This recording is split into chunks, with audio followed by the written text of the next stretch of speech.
Hello and welcome to Africa, this enormous and astonishing continent. South Africa, to be more precise, just a short drive outside Johannesburg. And I'm here to talk to a remarkable man, Credo Mutwa. When I first came to South Africa about 18 months ago, within 2 or 3 days I was introduced to Credo Mutwa. I'd never heard of him at the time, but from the moment I met him, I didn't stop listening and he didn't stop talking for at least 5 hours. And within the first few minutes I realized I wasn't just in the presence here of a man of great knowledge, and he's certainly that. I was in the presence of a genius, a unique human being. And Credo Mutwa is without doubt the most incredible man it has been my honor to meet. Credo is what some people around the world call a shaman, and some deeply, deeply ignorant people call a witch doctor. And to give him his official title, he's a Sanusi in the Zulu nation. Sanusi is the carrier, the keeper of the ancient knowledge of so much, including the ancient knowledge of history of Africa, where all this came from, where the people came from, what the truth of history is, instead of the largely nonsensical version of history that we get through the universities and the schools from very, very well-educated professors who know. There are only 2 Sanusis left in South Africa. Credo is one. And that's terrifying, because it means the true version of the history of this continent is dying. It's being lost to this official nonsense that we're told is history, but is absolute garbage. History has been rewritten, and the people who can put that history together again are going out of this world as they age and are not replaced. So you're about to have, as I have, the enormous privilege of hearing this man talk and seeing his knowledge preserved for as long as the electronic medium exists. He is the official storyteller and keeper of the history, the knowledge of the Zulu people. But you know, knowledge is a very dangerous thing when you're trying to hold people down into a mind prison, you're trying to manipulate them, you're trying to control them. And so people like Credo Mutwa, who have the knowledge to rewrite history and therefore rewrite the present, they are very dangerous people to those that wish to control and suppress. This man has had endless threats to his life, endless attempts on his life, right up to the last few days. And he has upset the hierarchy of his own people as much as he's upset those others in other cultures and other races that wish also to suppress the truth for reasons of preserving their own religious domination or keeping people in ignorance. And so I've come here to talk to Credo at length about many things, and this is a series of unique videos with a unique man. And what we're going to start out with is to concentrate on a bizarre story, an off-the-wall story, you would think, but one which he is confirming at every turn from his own background, his own unique knowledge of this continent.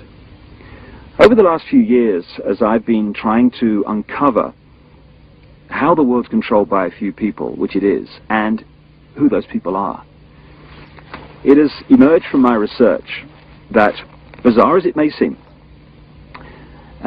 a reptilian race from another world, interbred with humanity in the far ancient world, creating hybrid crossbreed bloodlines. You see references to these in the Old Testament and into endless of the ancient texts. In the Old Testament, he talks about the sons of God, which in the original is sons of the gods, plural, interbreeding with the daughters of men to create the hybrid race, the Nephilim.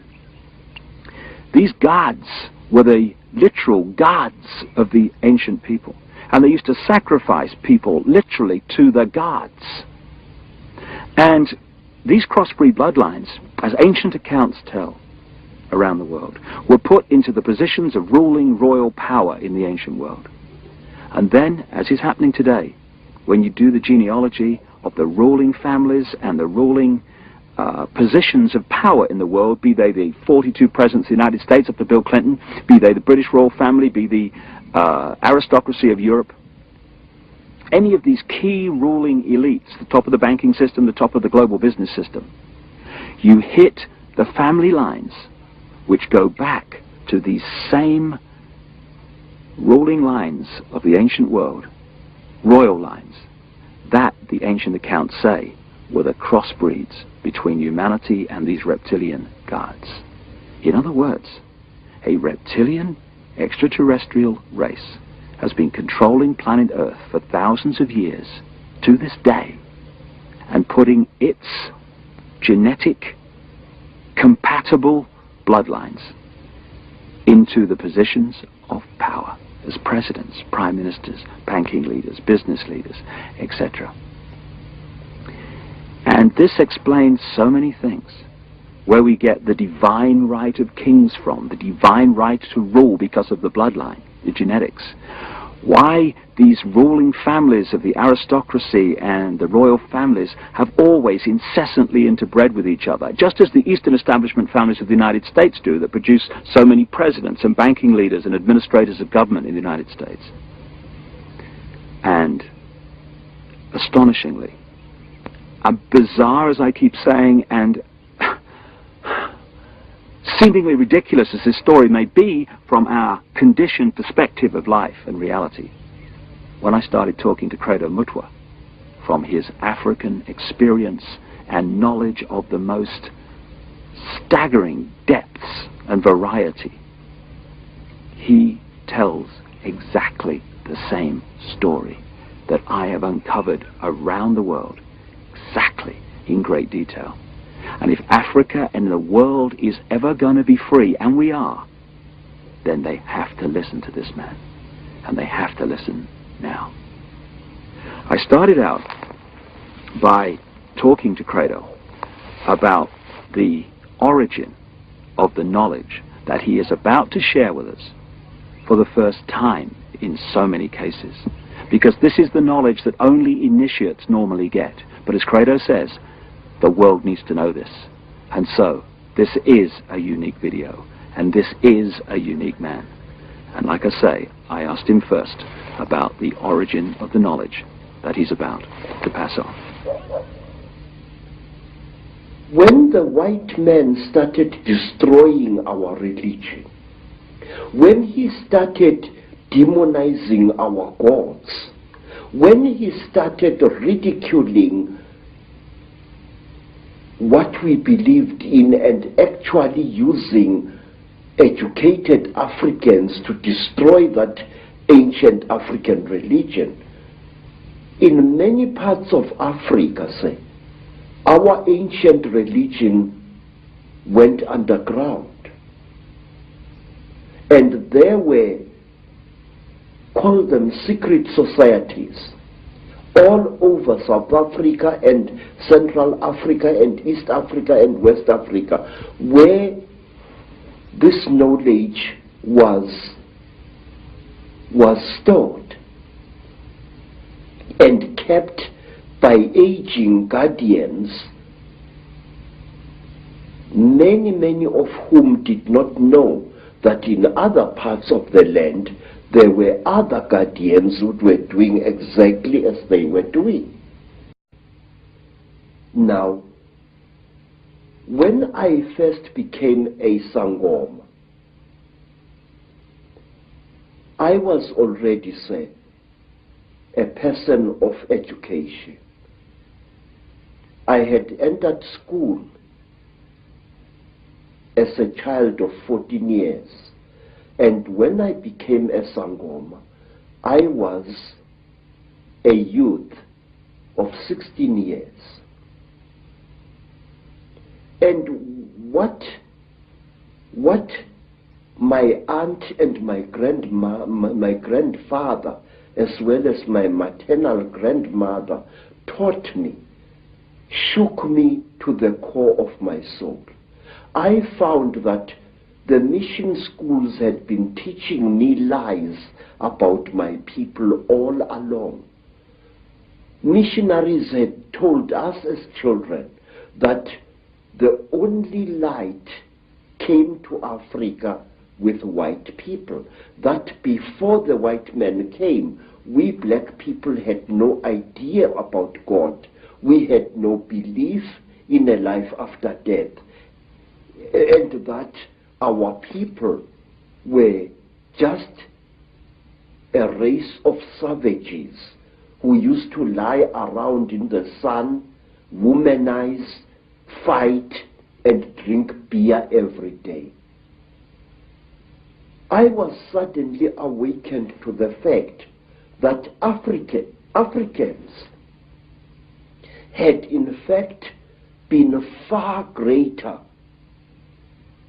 intellectually than the missionaries were willing to give them credit for. That like the white men, we had astrology, astronomy, we had surgery. In fact, I found that Zulu surgeons in the early years of the 19th century and the 18th century and even beyond could perform operations which white surgeons were not capable of operating. And the more I learned about my peoples, the more I wanted to learn. And when my initiation under my aunt Mina and my grandfather Zigo had ended, I wanted to know more and more and more. And sometimes I had to pay a ghastly price in order to gain this knowledge. In one place, here in the northwestern Transvaal, my teachers found that I was really uncircumcised. And they told me bluntly that if I wanted to be a member of this secret society, I had to undergo circumcision. And I did, and it was screamingly painful, I assure you, because it was done with a clasp knife which somebody must have blunted a little bit just to make sure that I got the message. Well, I had the same done, but I was asleep at the time, so we have that in common. And say, in some places in Southern Africa, if you wanted to learn the secrets of a certain secret society, you had to do dreadful things which I cannot repeat here. And at one time, in Barotse land, in the west of what is today Zambia,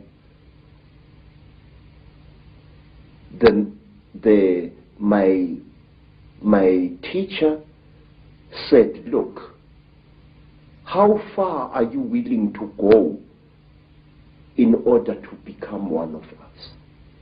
I said, I am willing to go anywhere. He looked at me and he said, listen, educated man, we are tired of people like you. White men come amongst us to milk our minds and then to kill us. We want to be sure that we can trust you. And wait, sir. I said, great one, I am willing to do anything. He said, are you? I said, yes. And then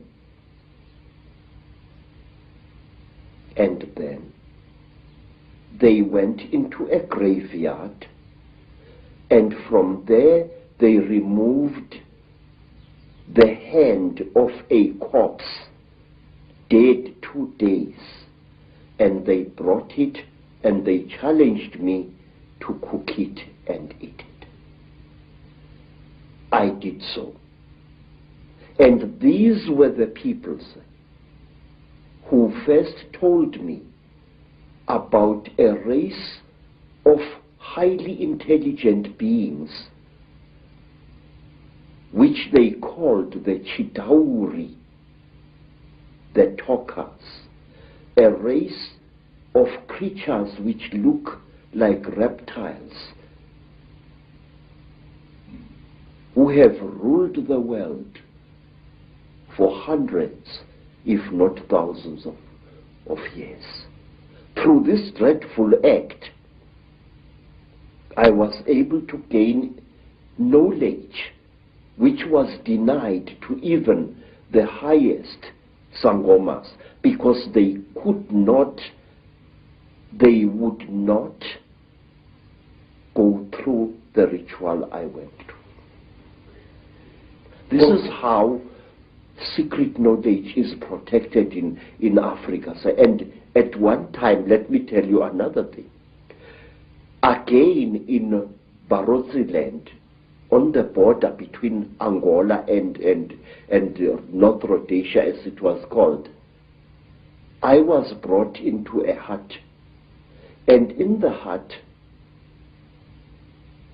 was a young woman. She was as black as ebony, and her hair was like a huge black cloud on her head. Her teeth had been sharpened in the Barotse fashion until they looked like those of a reptile.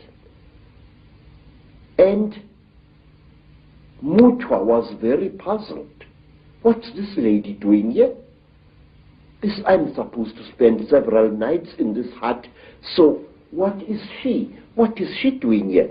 Now, Credo Mutwa, being a frightened Zulu, afraid of women but not afraid of wild animals, decided to sleep with his back to the wall, giving the lady a nice clean bed. And on the following day, Credo Mutwa was fined 15 pounds by the local chief because I had refused a sacred gift. I had been supposed to do something very amazing to this lady to show that I was one of the people. Bad luck. Bad luck. But why, Credo, have you chosen to reveal this knowledge now to a much, much wider audience? Mr. David, please, Africa is dying.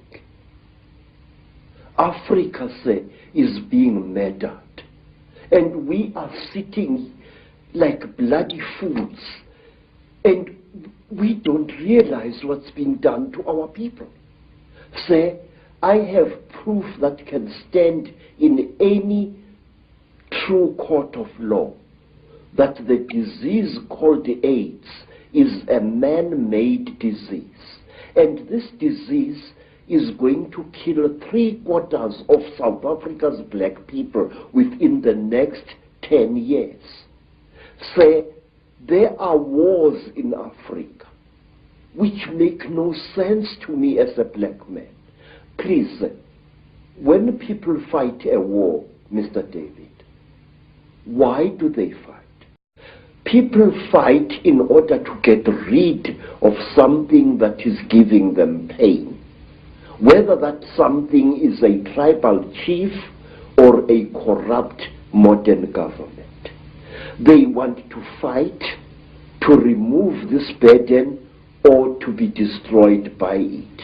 That is the idea behind a rebellion. But in Africa we find wars where a group of rebels challenges a government and tries to fight against it. And then these wars end in the total destruction of the particular country where neither the rebels nor the government wins anymore. And why? Because you find this force of rebels facing the government, and all of a sudden the rebel army splits into little factions which start fighting each other and not the real enemy, and soon it becomes a situation where everybody is fighting everybody else and the whole thing is getting nowhere. I say that these wars which are destroying Africa this way are orchestrated by forces from outside Africa. Our people need development. Our people need peace in Africa. We are basically a peaceful people. We are not warlike. Don't let historians tell you a lot of rubbish. Africa is not perceived by the people outside her as she really is. One, my people are Zulus, a tribe famous for warrior exploits for many, many years now. But wait, do you know, sir, that Zulu people actually hated war and didn't love it as historians would have you believe? We Zulu people call war impi, I-M-P-I, and we call evil imbi or ububi.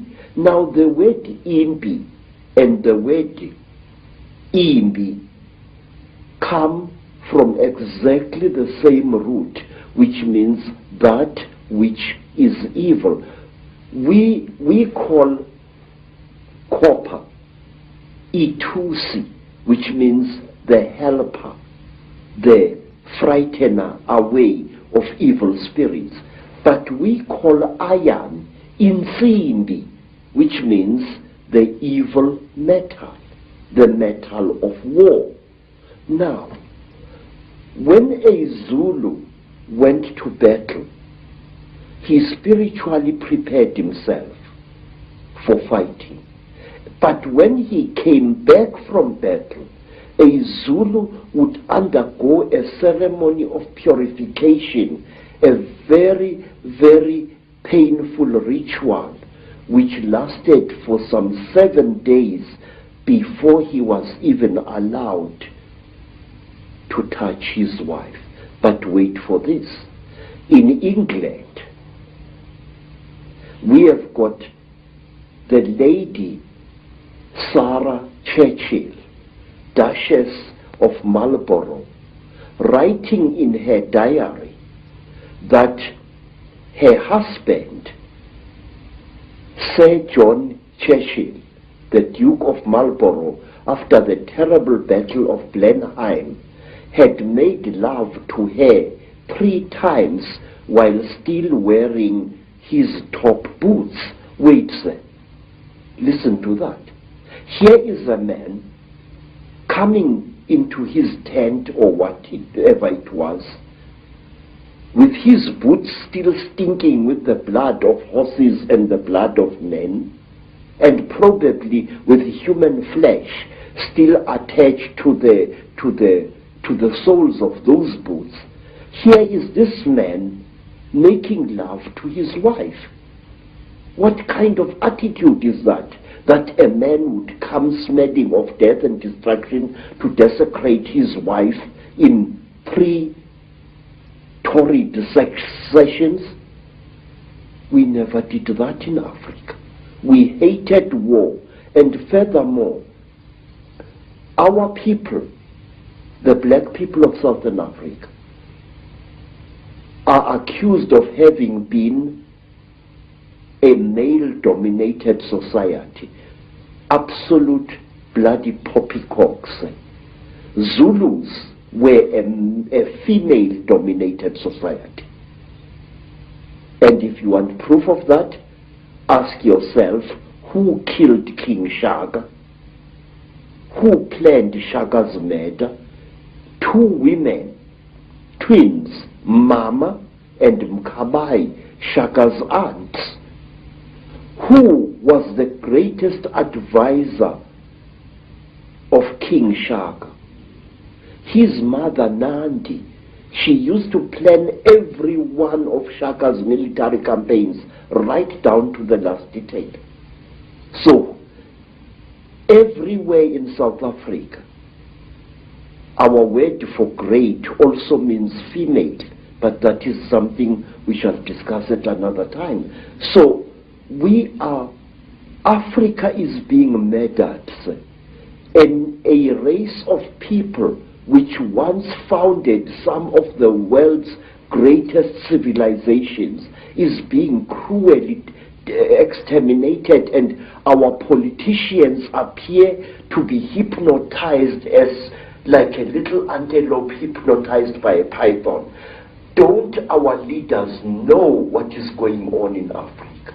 I'm going to talk, sir. I'm going to talk, and I'm going to reveal and damn the consequences. I am not a brave man, but it's high time somebody stood up and exposed the conspiracy around Africa and her people. So let's start looking then at the force that is the common theme through all this history to the present day that's been manipulating these highly malevolent, highly destructive situations. My own researchers around the world has certainly focused in on the fact that there is a force not of this world, shall we say, that is the common theme. What is your experience and your knowledge of an extraterrestrial involvement in the history of Africa?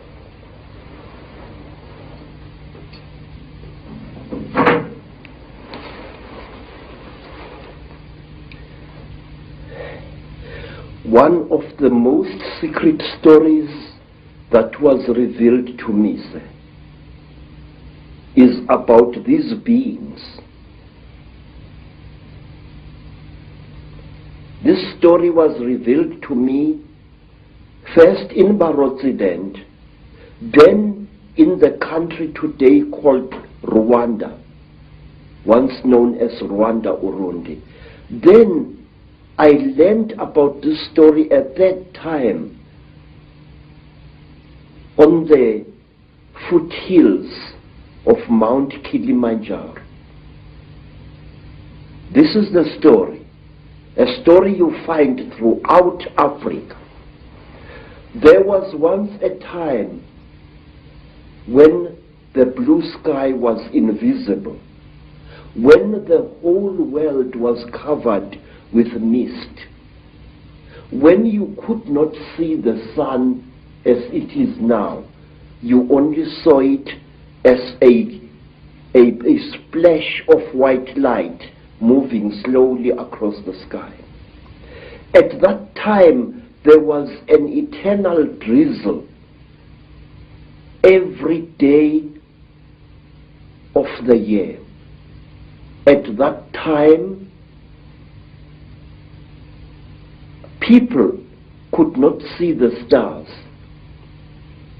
People only saw the trees growing, trees which were very, very big. There was no desert at that time, only jungle everywhere where you were. At that time, sir, people were what we call in Zulu, Ngubili. A human being was both male and female in one body. And out of the sky, one day, came terrible objects. They were like gigantic bows made of huge gleaming gold. They were shaped like bows without strings, and they were bigger than the biggest mountains. They came out of the sky bringing great noise, black smoke, and fire with them. And out of those huge objects came them,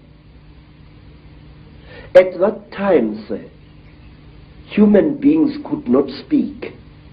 We had no gift of language at that time. And people had, however, great mental power.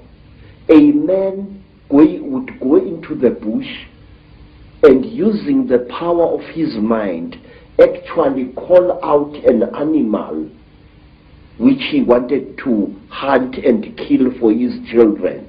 And the animal would appear and kneel down before the man, and the man would kill the animal and take it home.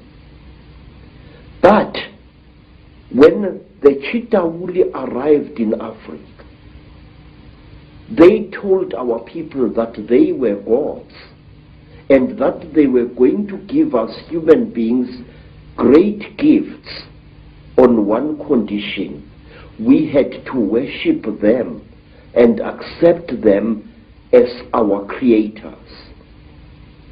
Some told our people that they were our elder brothers and that this earth had produced them generations ago.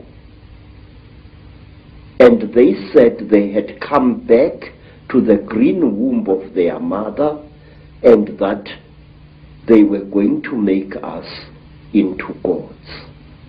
What they did, they created a very strange pair of caves in the land. They dug 2 caves. In one cave was a green light, in another cave was a red light. And they drove human beings into these caves, and each human being had to choose which cave the human being wanted to go into. And those who went into the green cave came out as women, and those who went into the red cave came out as men. And then the talkers, the Chitauri, told our people that now they were perfect. But the moment the first men saw the first women, a terrible row erupted. The women hated the men because they looked between their legs and they saw what they thought were snakes dangling between the legs of the men. And the men hated the women because they looked on their chests and they saw these big things. What they were, they did not know. And then the Chitauri laughed. It was to them a very, very big joke. And then the Chitauri said, if you serve us, you wretched little human beings, we are going to make you into gods.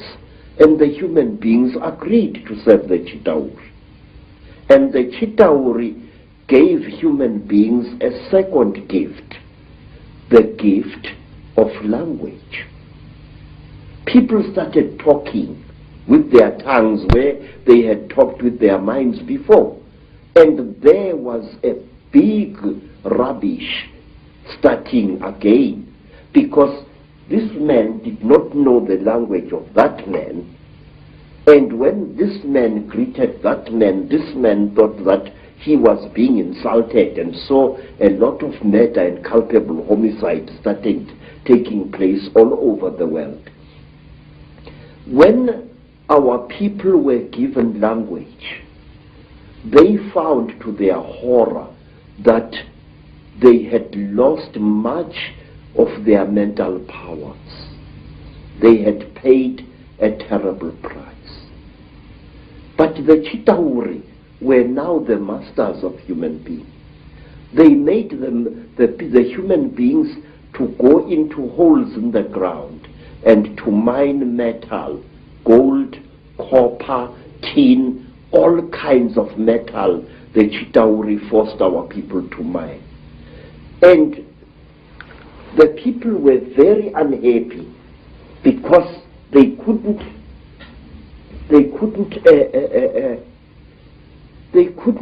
cope with the new sexual differences which were there now between men and women. And then from amongst the Chitauri came a very good female Chitauri.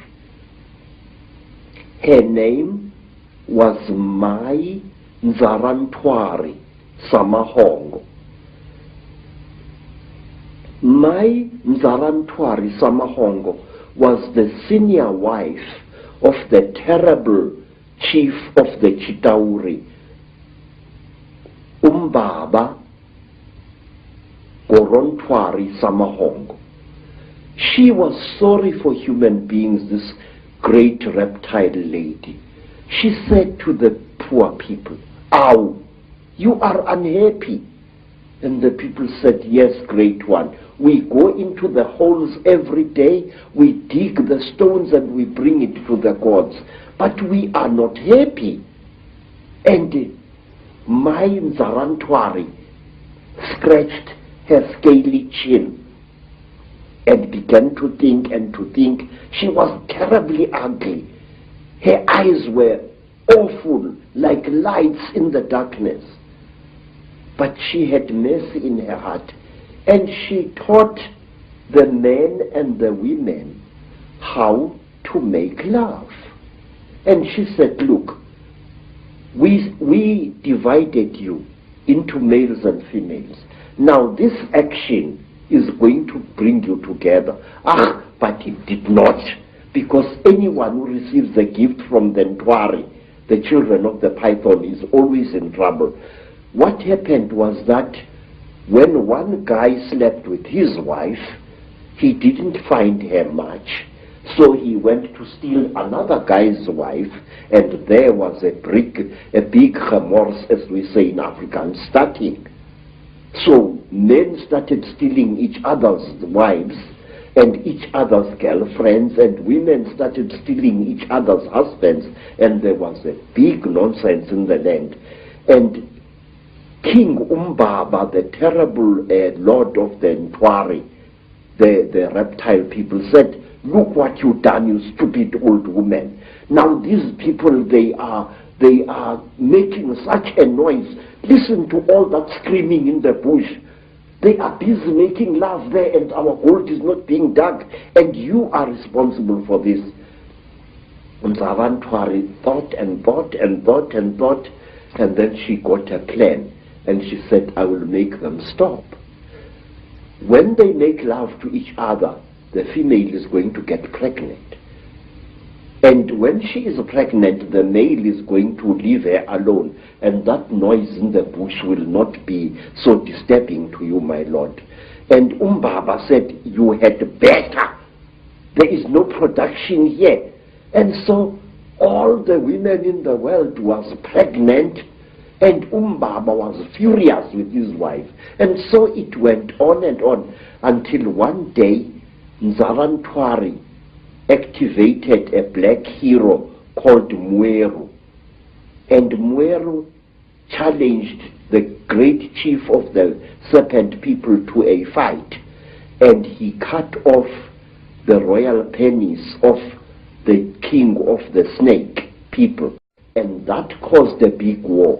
Mweru ran away, but Umbaba, the terrible chief of the people, caught him and arrested him and brought him to his village. And there the great chief Gorontwari Umbaba said, "Look, you cut off my thing, and I have replaced it with one made of gold, and I can't make love to my wife anymore. You think too much, you wretched little human being." Now Umbaba had a terrible nail in one of his hands, a claw, and with this claw he drove the claw into poor Mweru's nostril, making a terrible hole into his brain, and he started drinking Mweru's brain, and then he threw away the corpse. To this day, sir, we believe that the people, the Chitauri people, they eat human brains. And strangely enough, scientists have found skulls where the human brain has been removed and eaten by someone or something. Well, hearing you speak here, so many things come to mind. First of all, you're saying that telepathy was the key form of communication before the Chitahuli, the reptilians came. Yes, sir. And I guess it's like a muscle. When you use it, it gets more sensitive and more powerful. So the more you use your telepathy, the more powerful your mind got. And then when language came, it almost brought us into this three-dimensional world and disconnected us from that mind power that we had before. Yes, sir. And it's also interesting that the story that you talk about, the language being given, and then the different languages being given. Of course, that turns up in the Old Testament, in the Bible. It turns up in stories all over the world about the fact that we were divided by language, so we couldn't communicate. And as someone who publishes books, I know today how difficult it is to communicate through books when you've got endless different languages. So it's been a brilliant form of control for a long time. Yes, sir. Even now here in South Africa, today, sir, black people prefer to speak to each other in English if they belong to different tribes. And they have even, over the many decades, black youths have even created a lingua franca of their own, which we call Tsotsi language, which is a mixture of African words and Afrikaans words. They do this in order to bridge the incredible language gap which exists between black people in South Africa. Let me show you an amusing thing, how different languages are. The language of the Xhosa people of the Eastern Cape is very similar to Zulu, but certain important words in the Zulu language, good words, are viewed as obscenities by the Xhosa people. For example, in the language of the Zulus, an ancestral spirit is called Idlozi. But if you use that word to a Xhosa, he says you are using a dirty word, because to them Idlozi means sexual desire. And in the language of the Zulus, milimil, maize meal, is known as impuphu. But in the language of the Bapedis, maize meal is called bupi, and if a Zulu uses the word impuphu in front of a Bapedi woman, she feels that he has insulted her, because in the Bapedi language, impuphu means a woman's sexual organ. And in the language of the Mashonas, in the language of the Zulus, a mother is called mama. If I say my mother, I say mama wami. But in the language of the Mashonas, the people of Eastern Zimbabwe, the word mama means to sit down and have a crack. So one day when I said to my Mashona hosts, ngikhumbule umama, which in Zulu is, I remember my mother, I'm missing my mother, the Mashona gentleman immediately took me and directed me to his pit latrine at the back of his house. Because in the Mashona way, mother is mai, not mom. So you see this terrible difficulty, this subtle problem of language is a very big obstacle to communication in Africa. So we designed languages. There's another language called Fanagalo, which is a lingua franca consisting of African words as well as nonsense words and Zulu words, which was used a lot in the mines in the 1930s, 40s, and 50s. So, to bridge this great language gap, we have created artificial languages in Africa, but today English is the preferred language of communication.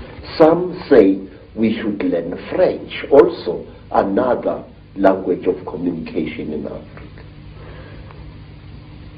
Some of the problems of language can be funny, but it is the same situation, the divide and rule, that is actually, in other expressions, created this tremendous turmoil in Africa and other places in the world. Yes. And we're looking from my research, and staggeringly hearing you talk, you're saying exactly the same as I've come across. It's incredible confirmation that a reptilian race from another world has been behind the manipulation of humanity for a very, very long time. Now, what do these Chitahuli actually look like, the reptiles?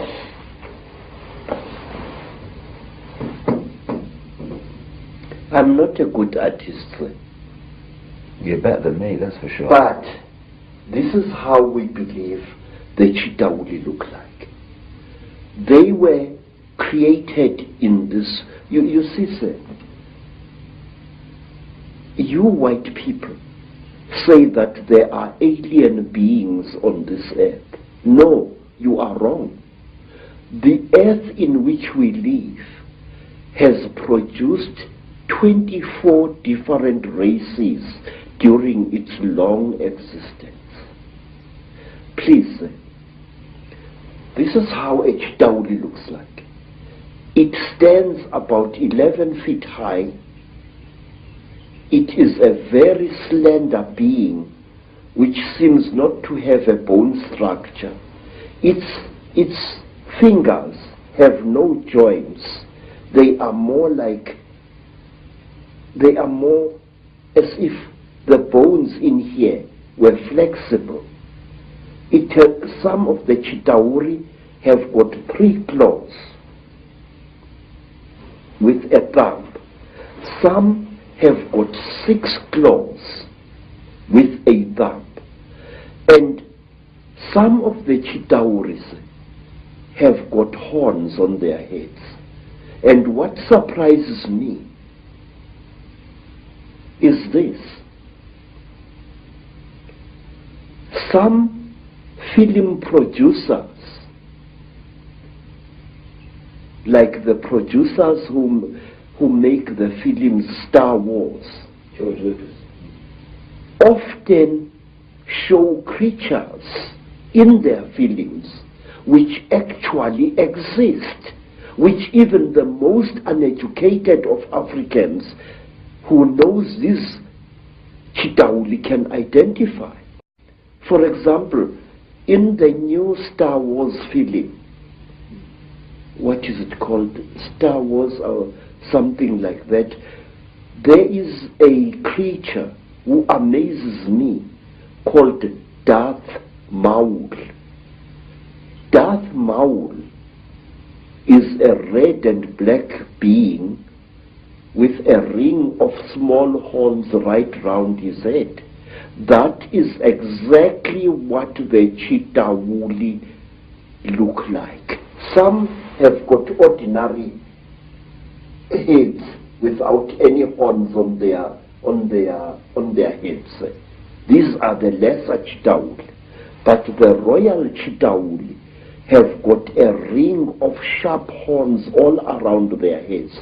And the very high Chitahuli, like their king, Mubaba Samahongo, they have got very long horns which grow this way.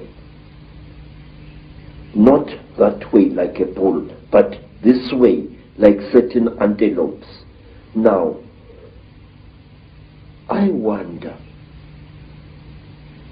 just wonder where these film producers get their information from.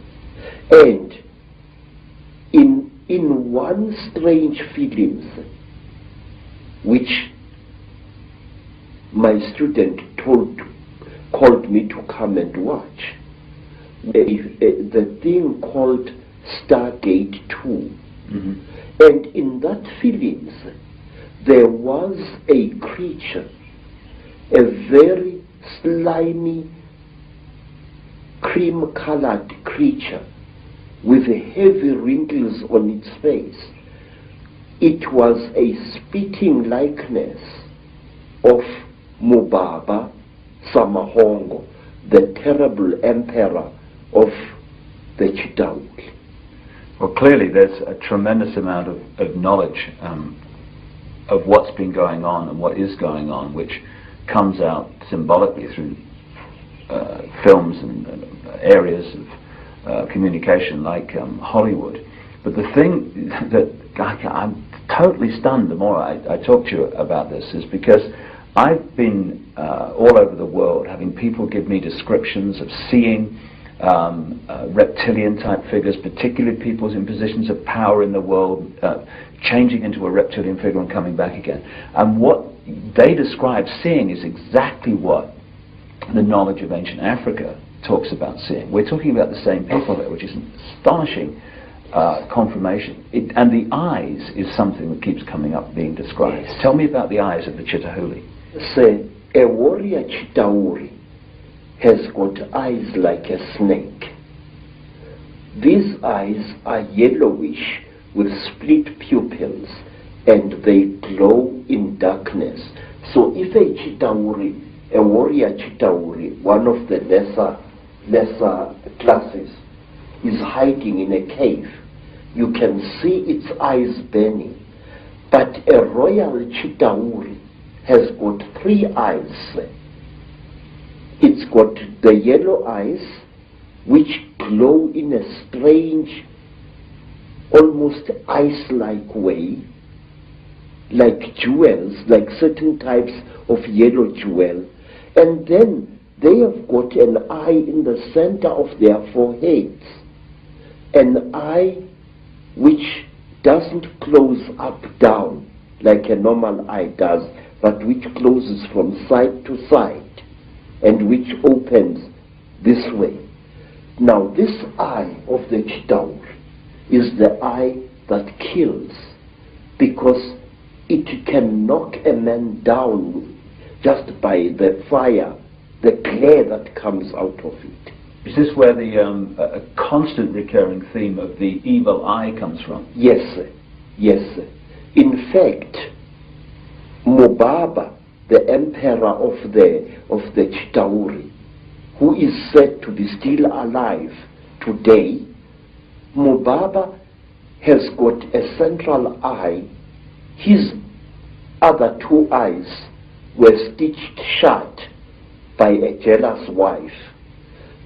But his killing eye, the Samahongo, the terrible red eye, opens. He can even open it like this. Mr. David, I would like to share a little thing with you. It is this: the best way to protect an evil thing is to deny its existence. And if you talk about things such as the Chitauri, if you talk about things such as the Mandinda, there are many people who say to you, rubbish, this thing does not exist. Now, in this way, this great evil is protected by being denied. One day in my long travels through the world, I was in New York, in that place called Harlem, and I saw a graffiti on a wall along a passage, and the graffiti was, "There is no such a thing as the mafia, and we will kill any asshole who says that there is." In this, again and again, sir, in America, people deny the existence of the mafia. And by denying it, actually protect it wittingly or unwittingly. There are those who deny that a national and international conspiracy exists. They deny it ferociously. But by denying it, they are actually assisting it and actually protecting it. We must stop denying the existence of these things. We must stop saying that there are no Chitauri, that there are no aliens, that there are no Illuminati. There are. I could tell you for hours. For example, do you know what we Zulu people call a person? A very, very clever person, a very, very wise person, a person who has received light from God. We call him umkhanyiselwa, in other words, the illuminated one. Khanyisa means to light up something, and umkhanyiselwa is somebody who has been lighted up by the gods. So you say Illuminati, I say umkhanyiselwa. It's the same thing. And my research very clearly, and again, you're right, there's tremendous denial of this is the fact. Even among conspiracy researchers, there's tremendous denial that the Chitahuli, the reptilians, and the Illuminati are actually the same thing. Exactly, sir. Because amongst my people, we say that when two Chitauri are challenging each other for power, and they must fight a duel with their terrible eyes, they start glowing like fishes deep in the sea, and the faster they glow, the angrier they are said to be. Now that is why there are certain parts of Africa where people are advised not to walk at night, because that is where the Chitauri often fight. And one of these parts of Africa, sir, is a remarkable place called the Mountains of the Round Rocks, Matopo, wrongly pronounced Matopo, in Zimbabwe. These hills are really not remarkable in themselves. These hills are said to be the one place in Africa where the Chitauri have been seen. And these hills is where Cecil John Rhodes lies buried, but there is more. You must visit this place at one time. Amongst the rocks on the Matopo Mountains, you find a species of lizard which you don't find anywhere in Africa or the world. A species of lizard which responds to the call of a human being. When I first arrived in 1958 in the land called Rhodesia, now known as Zimbabwe, I found an African there who was a tourist attraction. He was a game warden who made strange sounds calling out,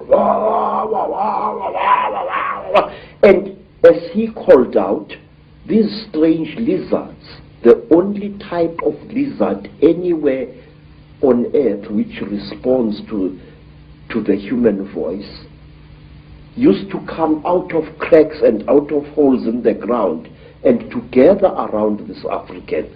And it was this African game warden who told me that the sounds he is making are not just noise.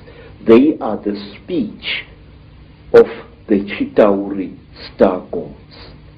Isn't it a staggering coincidence that Cecil Rhodes, one of the greatest Illuminati frontmen, perhaps certainly of modern times, who did so much to imprison Africa, should choose to be buried at the point where this is all going on? You see, sir, Cecil John Rhodes went his way into the hearts of Africans, and in their despair, wise men of the Mashona people, wise men of Matebele people, tried to make Cecil John Rhodes one of them. They told him about the secrets of the Matopo Mountains, that under the Matopo Mountains lies a city of great wisdom, which is the home of the last survivors of the Chitauri god beings in that part of Africa. And if you go to the Matopo Mountains and you carry a 4-pound hammer and you strike certain parts of that landscape with that hammer, it gives out a hollow sound which shows you that there are caverns deep underground there. There are two sets of mountains. There is the Matopo Mountains, and then to the east of Zimbabwe there are the great mountains known as the Inyangani, the Weeping Moon Mountains. There, even now, people disappear without trace. Sometimes a person would disappear for several days and reappear a few days later, not knowing where he had been or where she had been. And white people have disappeared there. Black people in their thousands have disappeared there. It was there that I also went missing for 4 days in 1959 in one of the most traumatic experiences of my life. What happened? Well, it's a long story, sir. My teacher, Elizabeth Moyo, had sent me to get a special herb which grows only on the foothills of those mountains. It was just an ordinary day like any other, just beautiful day like this one outside here. And I love the African wilderness. I'm at home in the bush, especially in the days when I was still in good health.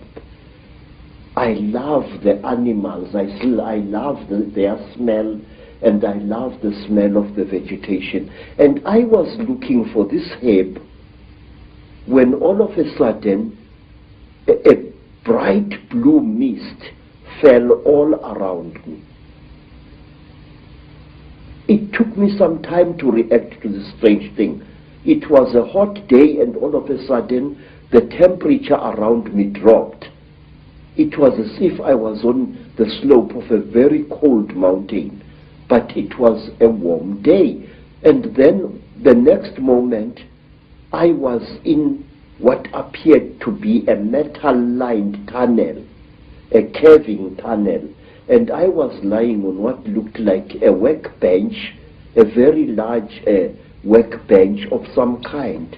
You know, an iron table which an engineer or somebody working with metal would use for welding and cutting metal upon. But this workbench was very brightly polished. And there I was lying there with my trousers missing and only my khaki shirt, when I saw again through what appeared to be like blue mist a number of moving objects, which at first I thought were dolls. And these objects were moving towards me. I noticed with mild surprise that they were very thin, short, human-like creatures with very, very large melon-shaped heads. The creatures had no noses, as human beings have. They had only small little holes on either side of where the nose would be, and their mouths were like knife cuts at the bottom of their faces. And these creatures were coming towards me. In color, they were gray, like certain types of fish, and they wore silvery gray garments which reached up to their necks and up to their wrists. I couldn't see whether they were wearing boots or not at that time. And while I was looking at these creatures, I suddenly was aware that something was above me, standing there, and I looked up straight into the face of one of them, a much taller one than the others. And this creature was wearing a garment like a tight-fitting overall without any buttons or anything, which reached up to its neck, but its wrists were bare. I noticed that the creatures had very long fingers. Its fingers had extra, and each of its fingers had an extra joint, and it ended in a claw, a black claw like that of a chicken or a certain kind of bird, and that its thumb was not here, but here in the middle of the hand. And this thing was standing above my head and looking down at me, and I was looking at its eyes, which were very strange indeed. It was as if it was wearing plastic goggles over its eyes. I could see its eyes inside these tinted goggles, and it had holes on either side here, but it had no nose as I have. Its jaws were very small, and its mouth was a slit with tiny little scale-like things where its lips should be. And the creature carried a horrible smell on it. I can't describe that smell. It was a metallic, chemically smell which seemed to combine the smell you would smell when somebody is burning brass or copper, and a very ugly chemical smell, these two smells combined. And this creature was looking down at me. I was frightened, but I could not move. And the next thing I knew was a terrible pain on my left thigh. It was as if somebody had just stabbed me right to the bone. I screamed and I tried to jump away, but my body was inactive. I could not move. I was not tied to any chain. I was not chained to the top of this table. There was no belt tying me, but I could not move my body. And when I looked down at what was happening, I found that one of the shorter creatures had driven something very painful into my left thigh. And then, while I watched, horrified, the creature pulled out this thing, and I saw that it was like a pencil made of shining metal with what appeared to be a flexible cable at the back. And before I could do anything, sir, my head was seized by the creature above me. It caught me on either side of the head like this. And then a third creature drove something into my right nostril here. It was as if I had been shot. The pain was so terrible, sir, that I screamed and screamed. Blood filled my mouth, blood spurted out of the nostril, and the creature did not seem to care. I was stupefied. The pain was so intense, so terrible. And then, quietly, brutally, the creature pulled out the thing that it had stabbed me in the nose with, and blood flowed into my mouth, out of my nostril, and I was choking. And then the big creature coldly turned my head this way, so that blood came out of the mouth, and which gave me some kind of relief. And after what seemed like an eternity of pain, the creature brought something out of somewhere which looked like an old-fashioned tea strainer in appearance, and it put this thing close to my nose. And then I seemed to drift away, and the pain subsided. You know, sir, it was torture so intense that even now I can't describe it. And then something else happened. A fourth creature started rummaging between my legs, and it pulled out my organ of manhood and stuck something into that. It was very strange, but I wasn't feeling any pain now. But I could feel the flexible cable moving inside me, right into my body. And then, I can't describe it. It was as if my seed was being sucked out by this small, bright, flexible cable. And then the creature just pulled it out. I screamed and I cried and I screamed, but I could not move. And then something happened which to this day still amazes me. After the creature had pulled out the flexible cable from my organ, the creature just stood there looking at my organ. And I was so terrified that I urinated, and accidentally urinated against the chest of the creature. It jumped away as if I had shot it, and it stumbled backwards. But its face didn't show any expression. Its mouth didn't even open, but the way the creature reacted, trembling all over, it was as if I had really hit it, but it was wearing this kind of garment.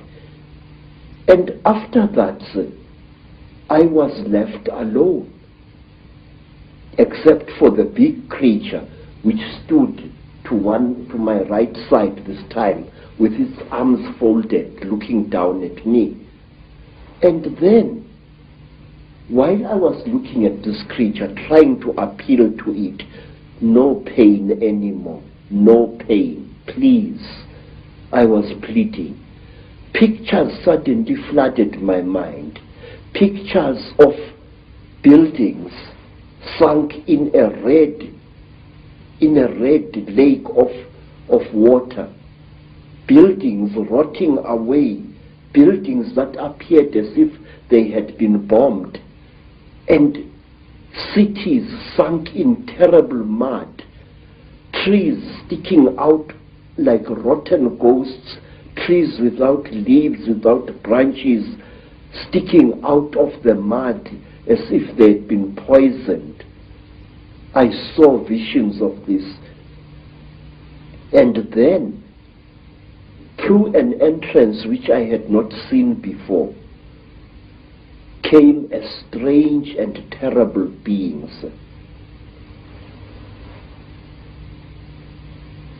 It was exactly like this. It was tall, made entirely of metal, with burning eyes and a snout. It didn't do anything. It just moved and came to stand at my left side. It didn't touch me or anything like that. It just stood there, making a strange humming sound. Wow, wow, wow, wow, wow, wow, like that. And then, from behind this metal creature, there appeared another creature.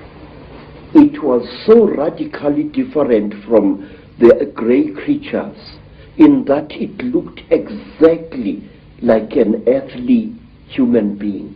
It had a pink skin like that of a white woman.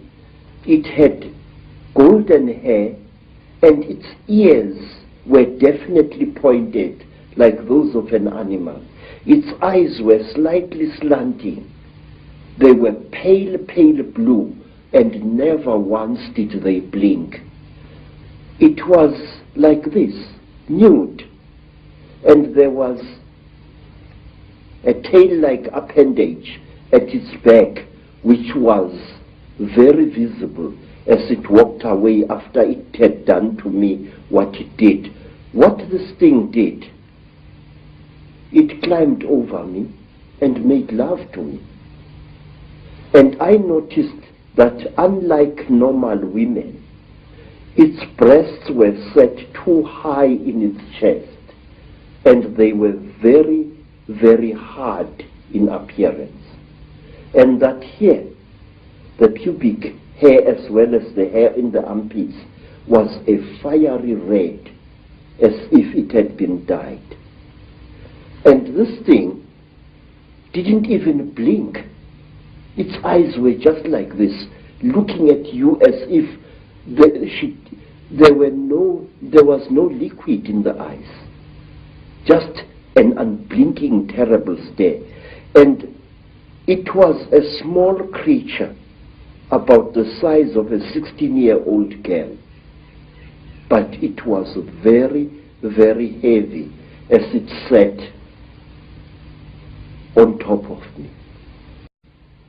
And there was no emotion in that whole nonsense. There was no, I just... And then the creatures took me out of that room after the metal creature and this pink creature had gone. This creature took me out of that room, assisted by another one, and they pushed me along a corridor which curved slowly in that direction, towards my right. And there I was shown many things which even today I don't understand. I was shown little versions of this creature swimming in huge cylinders made out of what looked like glass, in a pinkish liquid, like ugly little frogs inside the liquid. They looked like aborted human fetuses. They were very, very terrible and disgusting. And then we came to another room, and there I saw a number of people undergoing the same torture that I had undergone. One particular person whom I passed very close to was a white man, definitely a European, with a yellowish beard and moustache and long, straggly blood-crusted hair. This man looked into my eyes and I looked into his eyes. And we were so close we were as I went past him. Then, to cut a long story short, I found myself in the bush again. But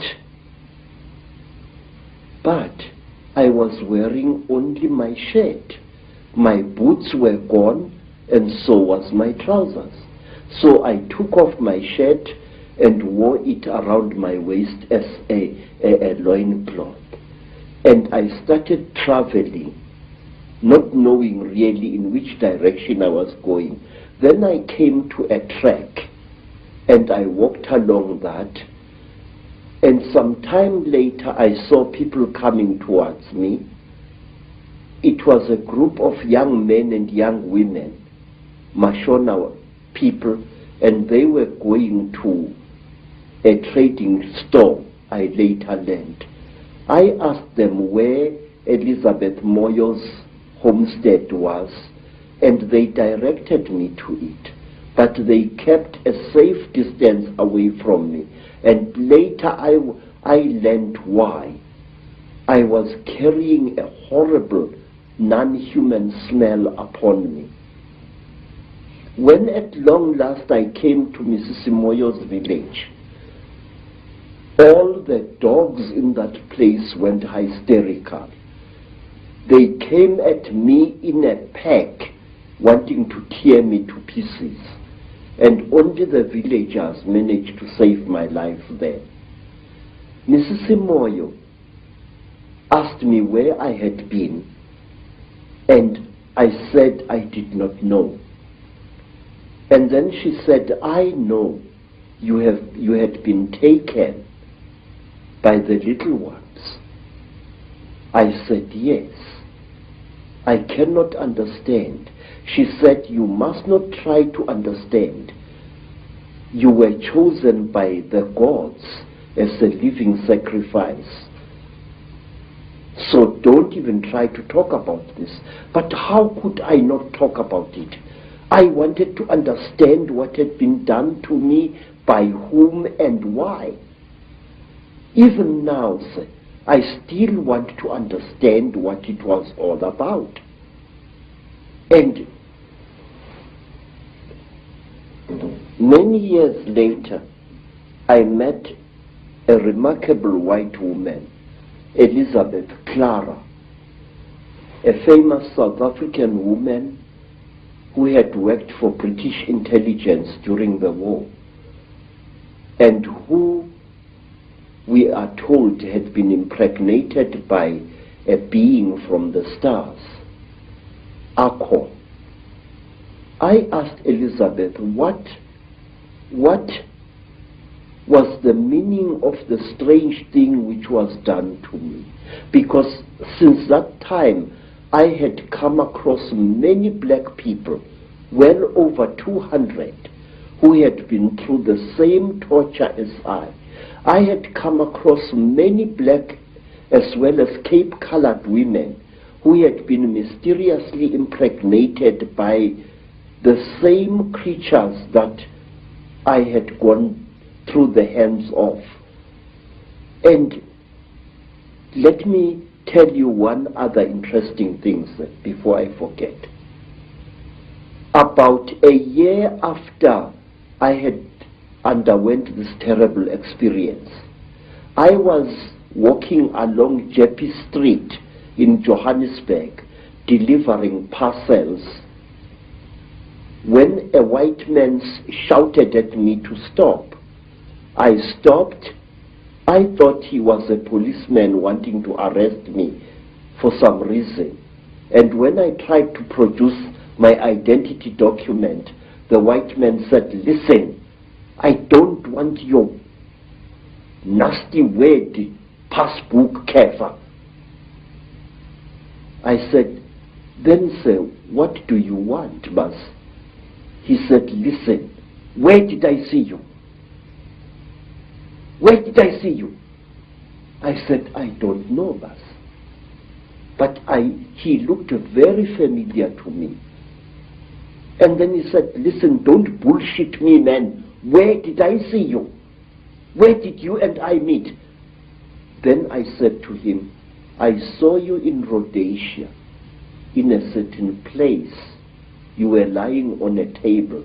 If I had hit that white man with a fist, he would not have reacted the way he did. He went pale, almost dirty gray in appearance, and he turned away with a terrible, dirty word, and he walked away. His eyes were filled not with anger, sir, but with pure, naked terror. Astonishing story. Yes, but there is more, sir. There is more, because I still want to know what was done to me. Sir, one day you and I must talk more, in greater depth than now.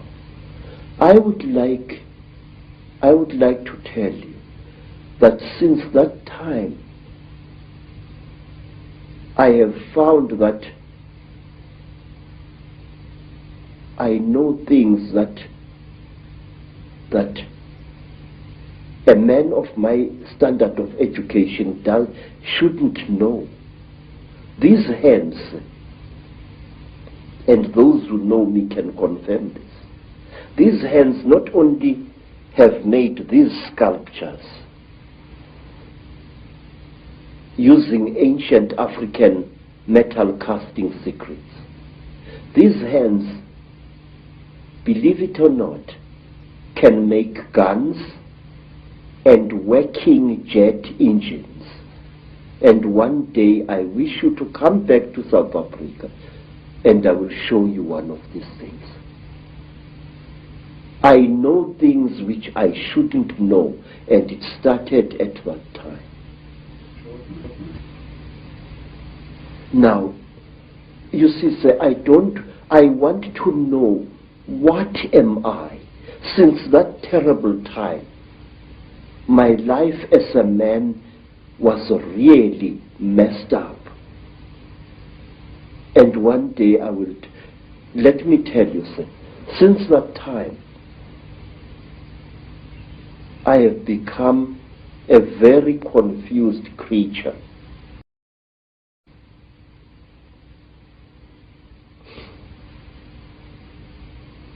It's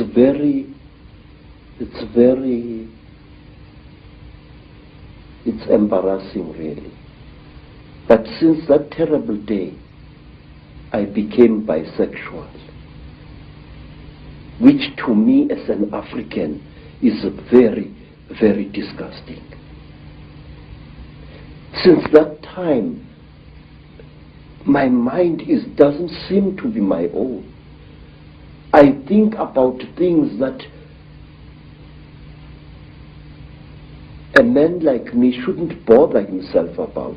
I worry about people. It's sickening, sir. I have ruined my life because of worrying about people.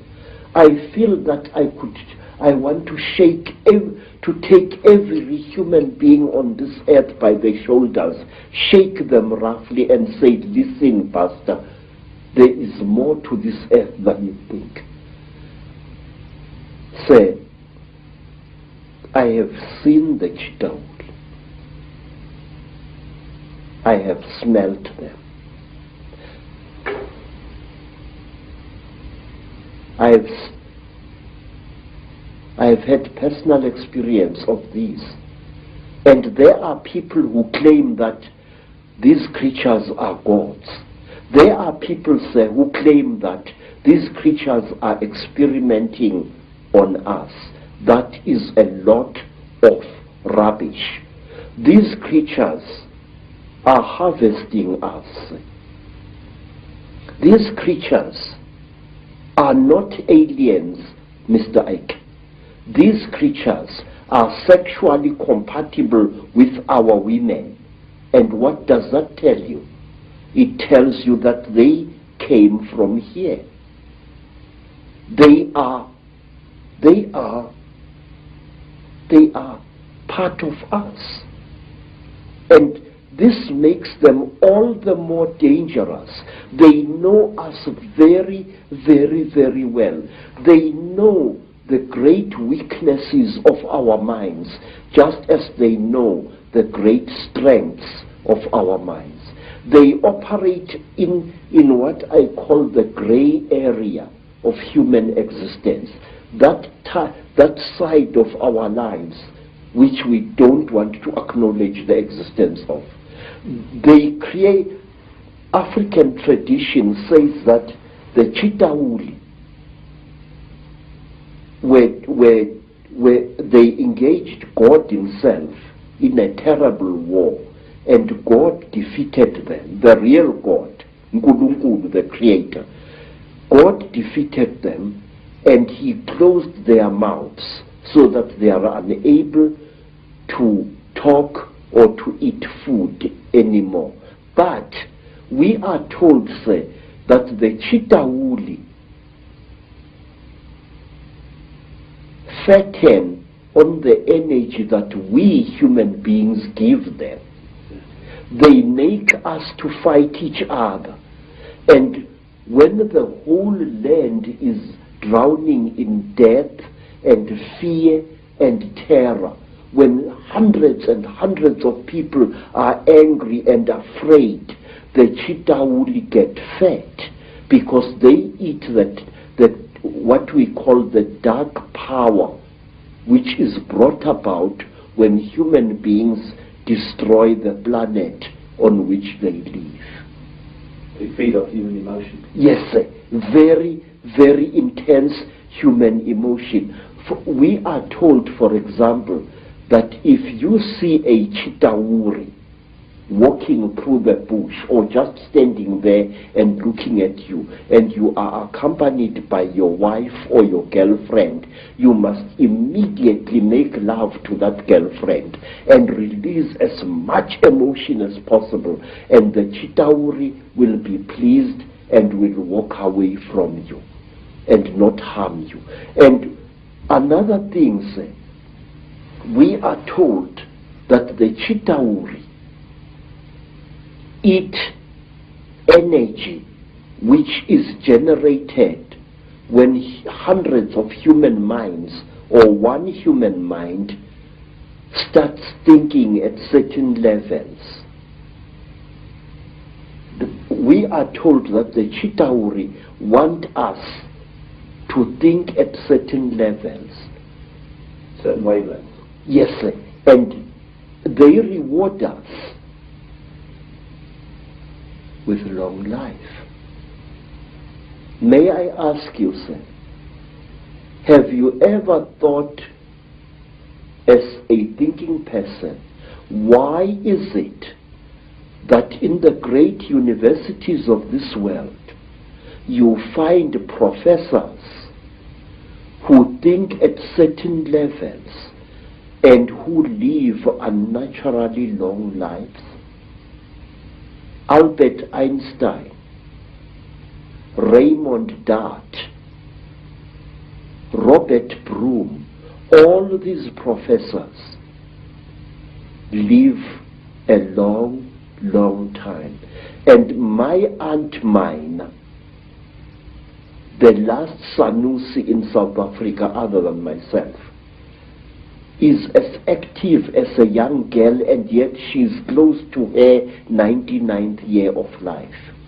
My stepmother, Rose, she has lost nearly all her children,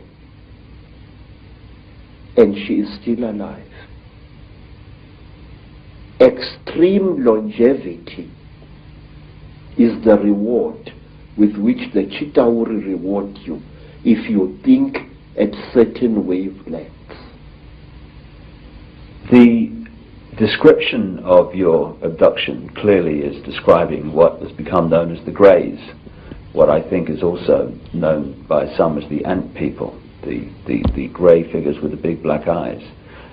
How do you think they connect in with the openly reptilian? And do you think that the black covers of the eyes are covering some kind of reptilian truth?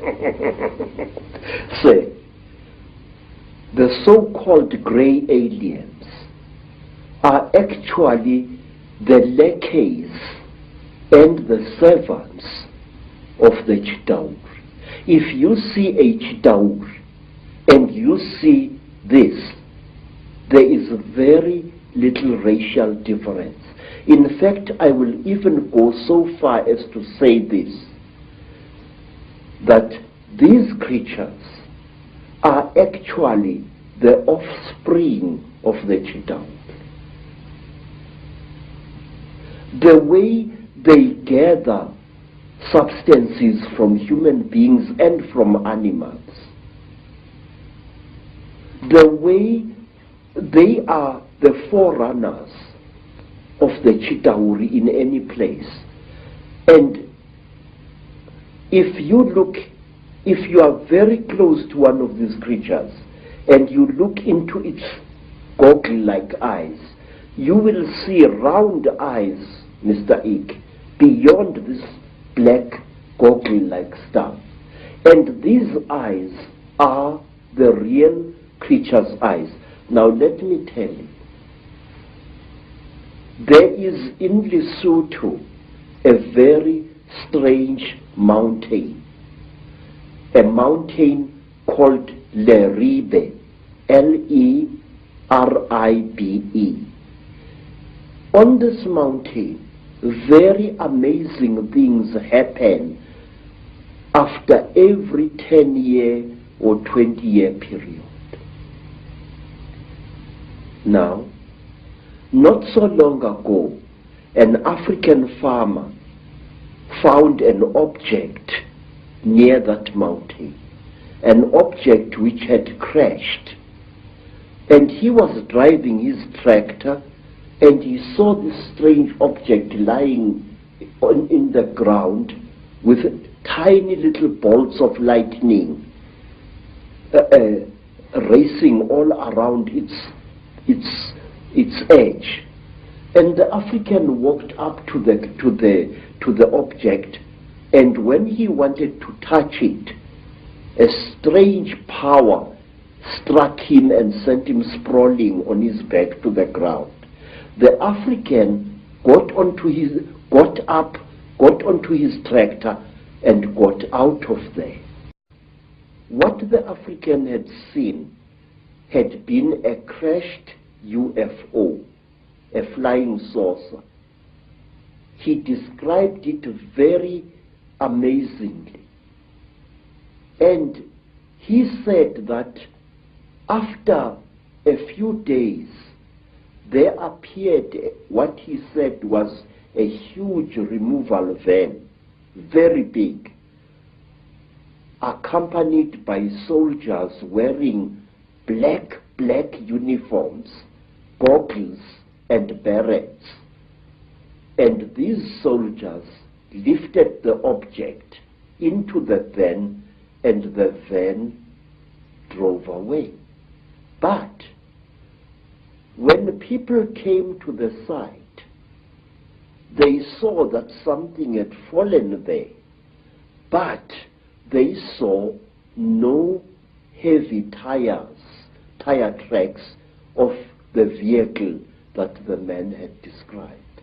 Something had crashed there, had been removed, but there were no wheel marks of the heavy vehicle he had described. Now let me tell you something else.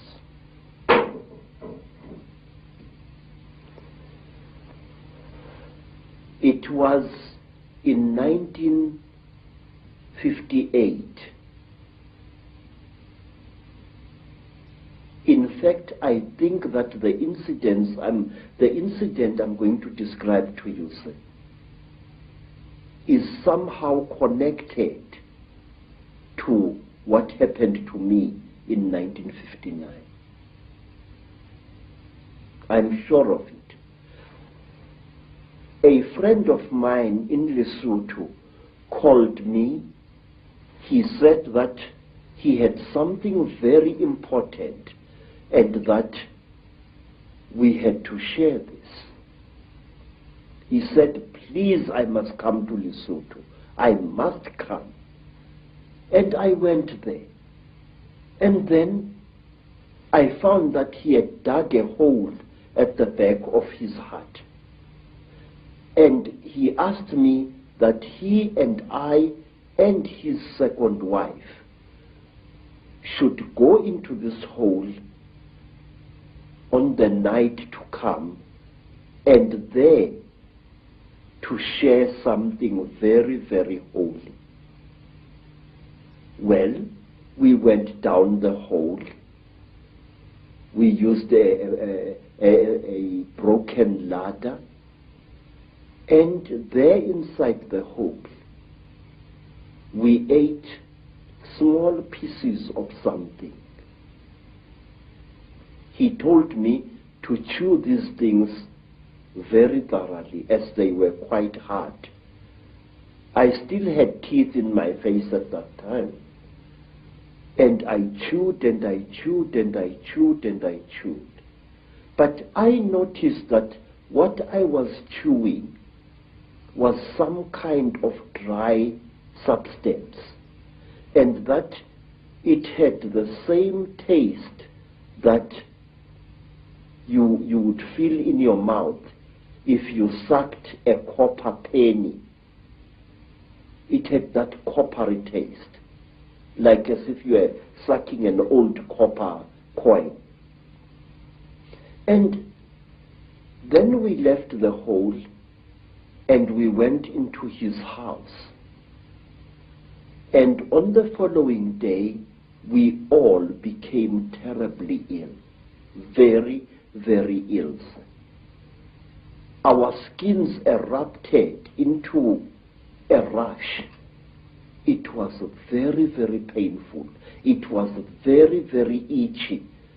We bathed with urine trying to take the itching away, but it failed.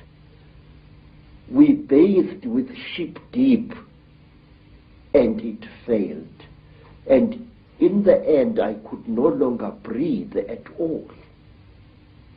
My tongue appeared to swell many times its size. And then I got so sick I could barely open my eyelids. The skin was itching like mad, and I could barely breathe. And as the days went by, it was about a week, but it seemed like 100 years, slowly the rash subsided. And my skin began to peel, as did my friend's skin and the skin of his wife. We were very, very, very sick. And when I could speak, I asked him, what was the thing that you gave me to eat? This is the thing that has made us so sick. Why did you do this, my friend? He said, look, what we shared was something that can only be eaten while you are hiding in a hole. And that thing is the flesh of a god. I said, God? He said, yes. I said, but I am sick now. He said, wait, you'll recover. You either die within 2 days or you recover. Now we are going to recover because we are still alive after 2 days. Mr. Icke, I can't describe to you what happened next. I wish you to imagine, sir, you are sick, weak, and feverish. Suddenly, you get stuck, staring, raving, laughing mad. We started laughing. Ha ha ha ha ha ha. It was utterly incredible. What had made us what had caused the laughter we did not know, but we laughed for hours, all three of us. And then, when our jaws couldn't laugh anymore, a new thing happened. My friend's eldest daughter gave us all water. And when I drank that water, my sense of taste was so heightened that I was utterly shaken. Ordinary water from a mountain spring tasted like, I don't know like what, like wine, like something out of I don't know where. My taste buds must have been souped up somehow. And then another feeling, which I cannot describe, fell over all of us. It was a feeling as if we were one with the entire universe. When I looked at a tree outside my friend's homestead, it was as if that tree was a multicolored living rainbow.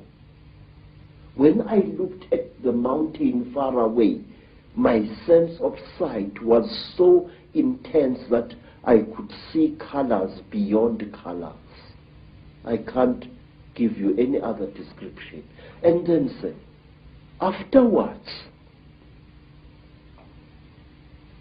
I was very weak, but with a monstrous appetite.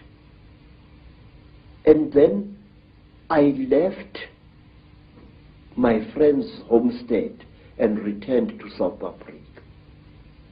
Every step of the way, I seemed like a person reborn. It was a feeling that no words can describe. And when I asked my friend by letter afterwards, what was this God flesh? He said it had been the flesh of a puana.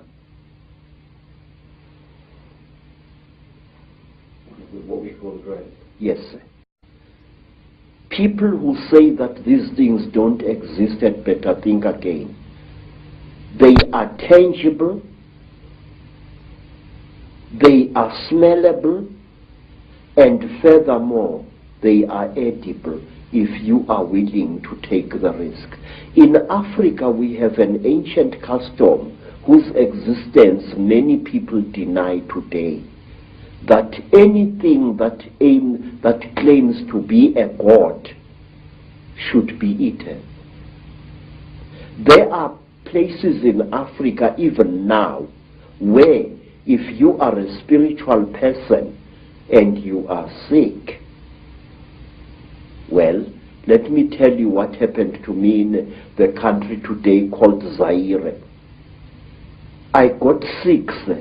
I was undergoing yet another of my 7 initiations, and I fell sick from very bad running stomach.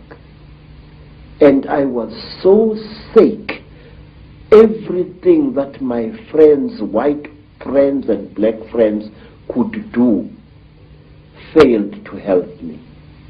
And then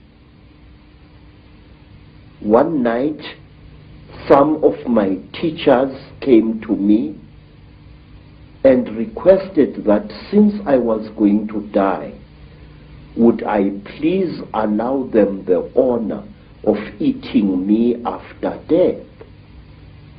Now, sir, it's a very good thing to be invited to a dinner, but not when you happen to be part of the menu.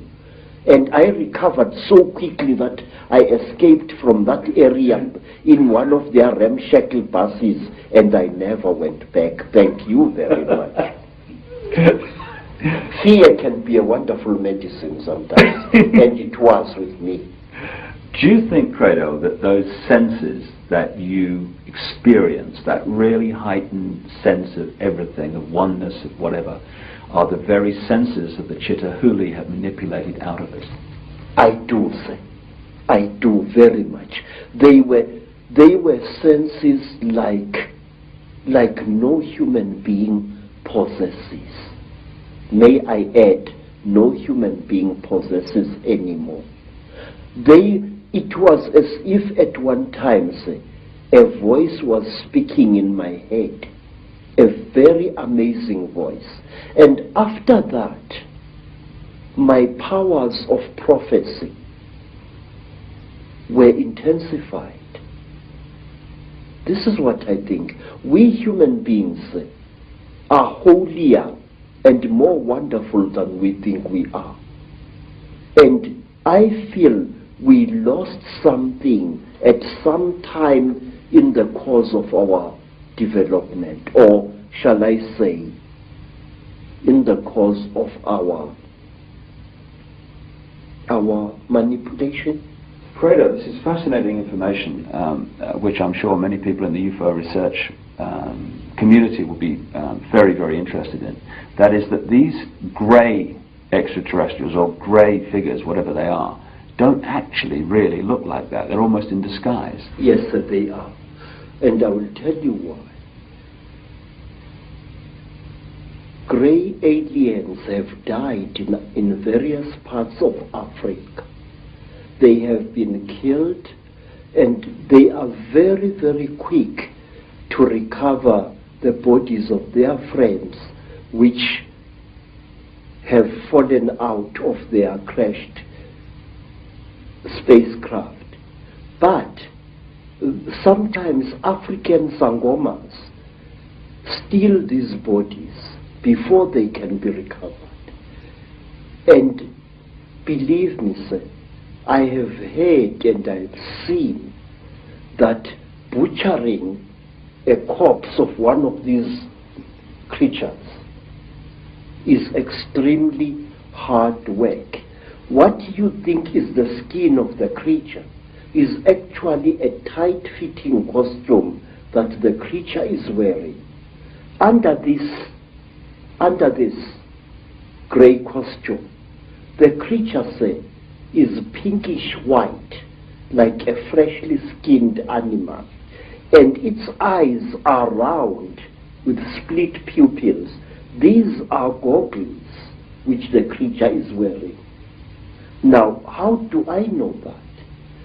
In order to dismember a creature like this, incidentally we call them mandindane in Zulu, which means the tormentors, the torturers.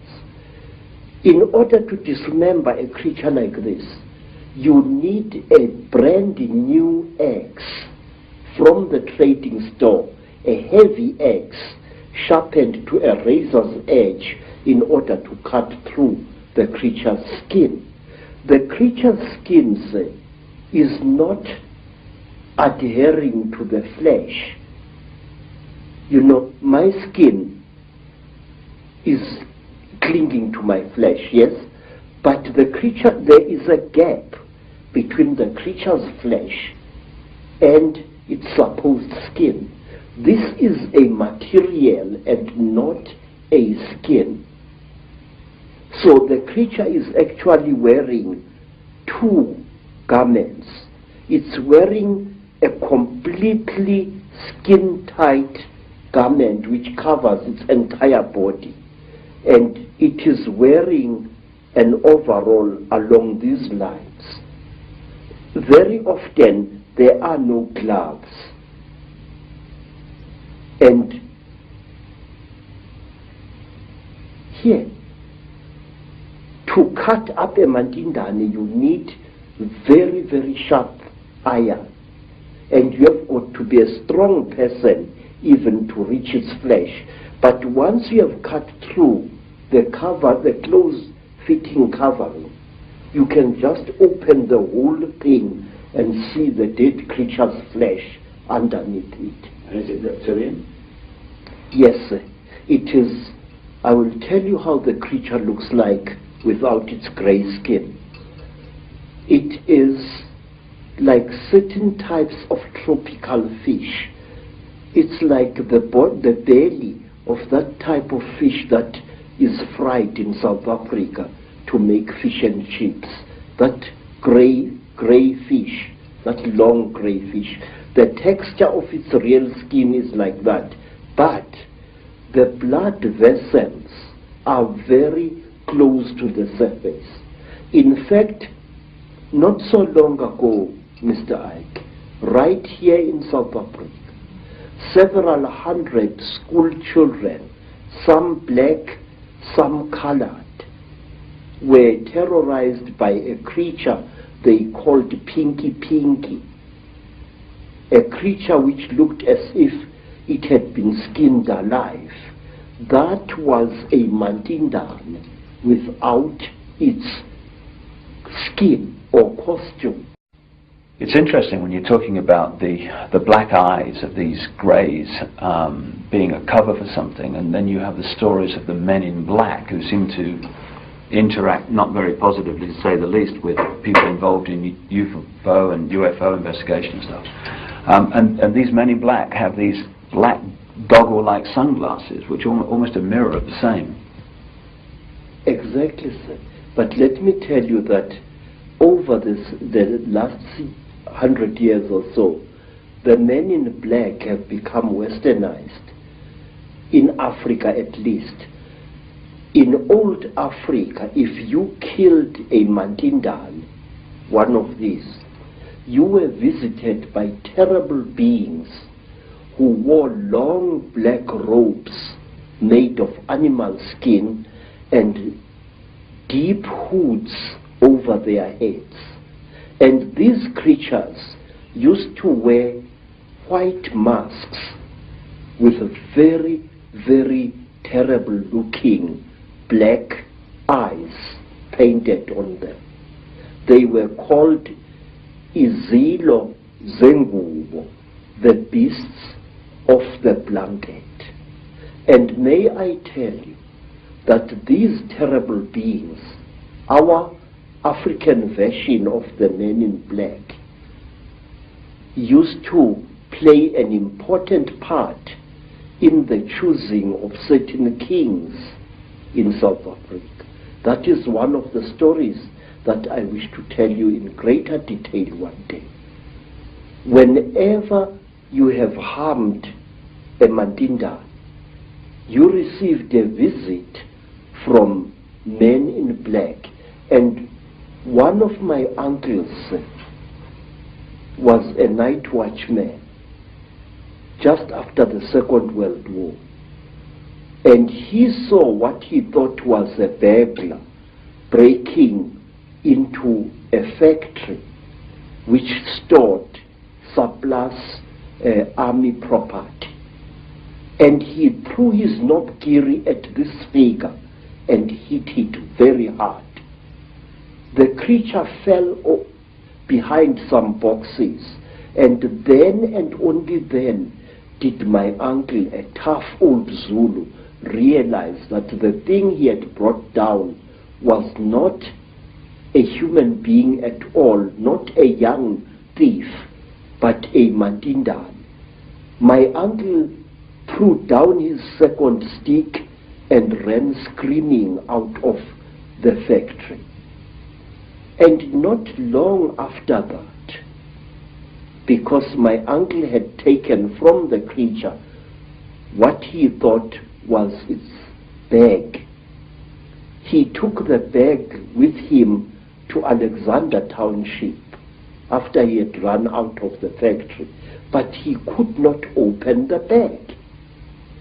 And while he was sitting in the shack in Alexander Township, just near Johannesburg, there arrived at his shack two white men who posed as detectives. And these so-called detectives told my uncle's common law wife that she must give to them the bag that my uncle had taken from the little man.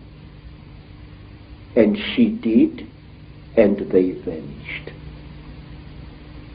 What I'm trying to say, Mr. Icke, is the richer we become, the more we behave as the Chitauli are said to behave. Some of us, when they acquire a lot of wealth, start consuming metals and other minerals that they really do not need, which, however, if you study the story of the Chitauri, you are told that the Chitauri use these minerals and metals as medicine. We are told, say, that the Chitauri, when they get sick, smear their bodies with gold dust, which gets absorbed into their skins and they become all right. May I point out, it was once the custom of the Mutwa kings of Zimbabwe, the men who built the Zimbabwe ruins, that on certain rising of the day star, the priest king would be smeared from head to foot with gold dust, and sometimes he was ritually sacrificed on the top of the wall of the Zimbabwe fortress. And to my amazement, when I visited South America, I found that the ancient Mayans had exactly the same custom where a god king was smeared with a mixture of fat and gold dust. And I know from my own research that the Maya people and the Central and South American people have a massive accounts and legends of the same reptilian gods. Yes. The thing is, if you read the ancient stories of our people, or you listen to them spoken by the storytellers, you find that we human beings are somehow programmed to alter the world in which we live and render it uninhabitable to ourselves. We are told, say, by the griots of Nigeria, by the griots of the Dogon people, that at one time, a few thousand years ago almost, the entire Sahara Desert was not a desert at all. In fact, photographs have been taken of the certain parts of the Sahara from high up, which show ancient irrigation systems where there is now wind-blown desert. Questions: are we being used as instruments for the destruction of our own species? I say yes. The wealthier a person is, the more like a Chitauri he or she behaves. Some wealthy people even go to the extent of throwing away their old spouses and acquiring new ones, exactly as King Samahongo of the Chitauri does. He kills and eats all his wives when they can no longer make love to him properly, and he acquires new ones. He killed and ate 36 of his wives over a long reign, and only one wife was cunning enough to keep out of his clutches. You see millionaires divorcing their wives and acquiring new wives. And the Chitauri, unlike traditional Africans, believe that a female is inferior to the male. And so do the wealthy people who acquire great wealth in this world. They tend to look down upon women and even to abuse them.